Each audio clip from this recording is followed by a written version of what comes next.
أعوذ بالله من الشيطان الرجيم. بسم الله الرحمن الرحيم. وما نرسل المرسلين إلا مبشرين ومنذرين فمن آمن وأصلح فلا خوف عليهم ولا هم يحزنون. ہم نے تمام رسول دنیا میں بھیجے خوشخبری سنانے اور ڈرانے کے لیے، بس جو ایمان لے آئے اور نیک اعمال کیے تو ان کو نہ کوئی خوف ہوگا اور نہ کوئی رنج و غم ہوگا۔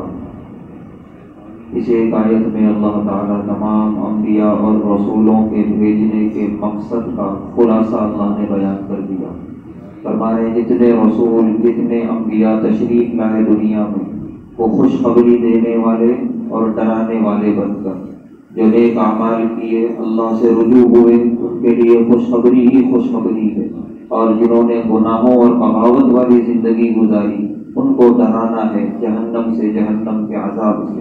چنانچہ آگے اللہ فرما رہے ہیں کہ جنہوں نے رسول کی باتیں مانی، اپنے اندر اصلاح کی اور اچھی زندگی گزاری، کل آخرت میں نہ کوئی خوف ہوگا اور نہ کوئی غم ہوگا۔ اللہ ہم سب کو نیک بندوں میں شامل فرمائے۔